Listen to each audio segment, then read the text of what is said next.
Magandang tanghali, brother. Live po rin po tayo dito sa ating programang ito ng ating pong bayan ni Brother Tony Falcon. Broadcasting po live sa Suilay TV, Channel 33 at Disney Cable Channel 5 at Disney Cable Channel 98 po. So ano po ang tinawag at kayo po ay nagkaroon ng kumpiyansa at tiwala. Nasubukan po ang ating lingkod bayan ni Brother Tony Falcon. Gamit po ang may malang Yuzguang Gerontologist Mental Martial Arts Therapy ng North Korea at Okinawa, Japan. Ano pong naging karamdaman ninyo sa inyo pong buhay na yan? Karamdam po, parang tingin ko lang parang luminaw. Luminaw po ang inyong? Pati paghinga ko parang okay na. Pero ano po ang sakit na sinabi sa inyo at nasintensyahan kayo ng doktor? Ano pong sakit yan? Yung diabetes ko, at diabetes saka po? Kidney, at saka Kidney? Atay. So pag meron po kayong diabetes mellitus insipidus, wala na po kayong kagamutan sa lahat po ng mga dulbasang mga doktor na yan.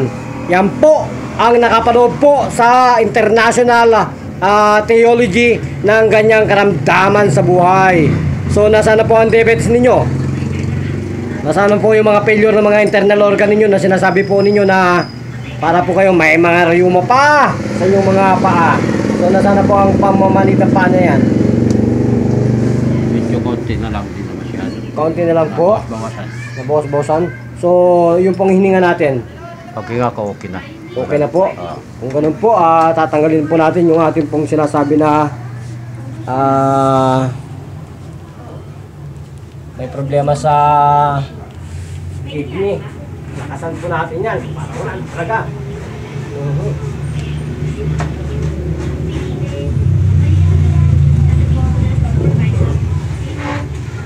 Ayan po, malakas na po yan. So, may pamamanid po ba? Hindi po kayo kung may pamanid pa. May manid pa po, Nisa? Ha? Siya. Ha? Na masyado. Hindi masyado, upo naman po ulit. Tanggalin po natin yan. Yan po. Pag kayo po itinaman ng ganitong therapy, para kayo pong tinanggalan ng isang oras na hininga yan. So nasaan po yung pangmamanid? Nasaan na po? Wala na. Ha? Okay na. Konting-konti na lang po. Ikilitin na lang po natin. Yan po. Nasaan na po? May natitira po ba kahit katiting na? Kamusta po? Okay na po. Okay na po. So magpakilala po at magbigay po kayo sa bansang Pilipinas. Gamit po ang inyong tunay na pangalan ginagamit sa totoong buhay. Ano po ang inyong pangalan? Antolina Zero. Ha? Antolina Zero. Anthony Acero po. Ilang taon po ang gulang kayo? 63. So kung ganun po, ilan po taong kayong binabagabag at inaalihan ng ganyang diabetes ngayon? Ilang taon po kayong binabagabag ng diabetes na yan? 3 taon na. 3 taon?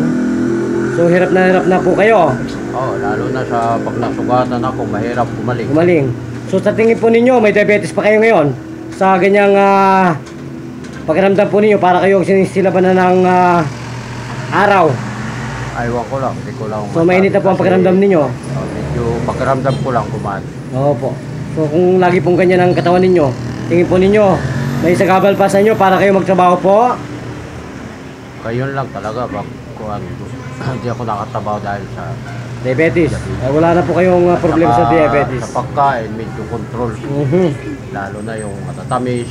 Dito po, kumain po kayo ng mga matatamis na basta sariwa, fresh.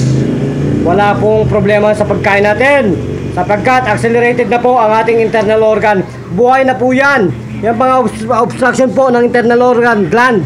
Nagtatrabaho na po yan. Connected na po yan sa level of intelligence body. So kailangan po kunaibans lang sila. Yan po ang hindi na pag-aralan ng mga mediko, ng mga doktor. 1 inch punch, you have to die for about 1 hour. No breathing.